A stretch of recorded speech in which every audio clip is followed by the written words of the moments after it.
অসমত স্কুল বন্ধ কৰি দিয়া হৈছে। শিক্ষাৰ ক্ষেত্ৰত ইমান কাম হৈছে বুলি কোৱাৰ পাছতো এখনৰ পাছত এখন স্কুল বন্ধ হৈছে কিয়? এয়া কি চৰকাৰৰ হঠকাৰী সিদ্ধান্ত নেকি? আহক জানো কি সঁচা কি মিছা। প্ৰথমতে ২-৩টা দশক পূৰ্বলৈ উভতি চাওঁ আহক। অসমৰ বিদ্যালয়সমূহ সঠিক পৰিচালনাৰ অভাৱ হ'বলৈ ধৰিছিল। চৰকাৰী অলসতা আৰু গুৰুত্বহীনতাৰ বাবে চৰকাৰী বিদ্যালয়সমূহত আন্তঃগাঁথনি অভাৱ হ'বলৈ ধৰিলে। যিখন বিদ্যালয়ত নামভৰ্তি পৰীক্ষাত প্ৰপত্ৰ পূৰণৰ বাবে দীঘলীয়া শাৰী হৈছিল, তেনে বিদ্যালয়লৈও অভিভাৱকে সন্তানক নপঠোৱা হ'ল। সেই সময়ৰ চৰকাৰী পক্ষৰ প্ৰচাৰ কৰা ব্যক্তিয়ে ইয়াৰ দোষ কেৱল ব্যক্তিগত খণ্ডৰ বিদ্যালয়ৰ ওপৰত জাপিবলৈ ধৰিলে আৰু চৰকাৰী পক্ষইও সুবিধা পাই চৰকাৰী বিদ্যালয়সমূহত গুৰুত্ব প্ৰদান কৰিবলৈ বন্ধ কৰিলে।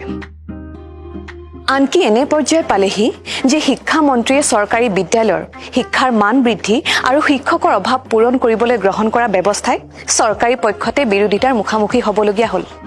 লাহে লাহে ছাত্ৰ ছাত্ৰী গিজ গিজাই থকা চৰকাৰী বিদ্যালয়সমূহ নিমামাও হৈ পৰিল। ২০১৪ চনৰ পাছত কেন্দ্ৰীয় বহু আঁচনিয়ে এই বিদ্যালয়ৰ উন্নয়নৰ বাবে এক সুবিধাৰ সৃষ্টি কৰিলে।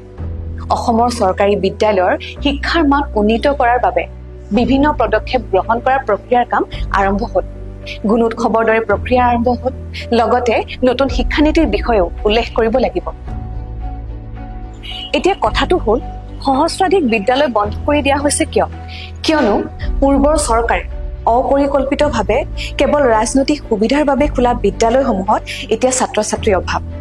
এনেকুৱা উদাহৰণো আছে যে কোনোবাখন বিদ্যালয় 10 গৰাকী ছাত্ৰ ছাত্ৰীয়ে চলি আছিল। এতিয়া প্ৰকৃত কথাটো হ'ল কি ২০২১ চনৰ পৰা ২০২৪ চনলৈ যে ১,০০৪খন বিদ্যালয় হ্ৰাস পালে, সেয়া কি বন্ধ কৰি দিয়া হৈছে নেকি? নহয়, ইয়াক প্ৰকৃততে আন এখন বিদ্যালয়ৰ লগত সংযুক্ত অৰ্থাৎ মাৰ্জ কৰা হৈছে। যিখন বিদ্যালয়ৰ আন্তঃগাঁথনি ভাল, ছাত্ৰ ছাত্ৰীৰ অনুপাতে শিক্ষকৰ সংখ্যাৰ কোনো অসুবিধা নাই। ইয়াৰ ফলত সেই ছাত্ৰ ছাত্ৰীসকলে উন্নত মানৰ শিক্ষা লাভৰ পথ মুকলি হৈছে। আপোনালোকৰ জ্ঞাতাৰ্থে জনাও যে যোৱা 10 বছৰত চাহ বাগিচা প্ৰান্তীয় অঞ্চলকে আদি কৰি যি অঞ্চলত প্ৰয়োজন তেনে 172খন বিদ্যালয় প্ৰতিষ্ঠা হৈছে আৰু 909খন বিদ্যালয় উন্নীতকৰণ কৰা হৈছে। এতিয়া এই 1,০০৪খন বিদ্যালয়ৰ লগত পৰিসংখ্যা চাওক। যদি চৰকাৰৰ লক্ষ্য বিদ্যালয় বন্ধ কৰি দিয়াটোৱে হ'লহেঁতেন, তেন্তে চাহ বাগিচা অঞ্চলত শতাধিক চাহ বাগিচা আদৰ্শ বিদ্যালয় কিয় খুলিছে?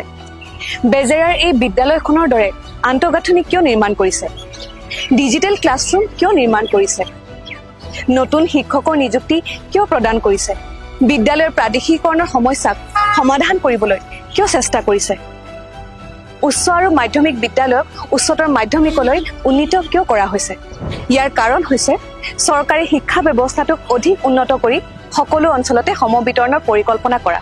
আপুনি যদি মন কৰে, যোৱা বছৰৰ তুলনাত বিদ্যালয় আধাতে এৰা শিশুৰ পৰিসংখ্যা হ্ৰাস পাইছে।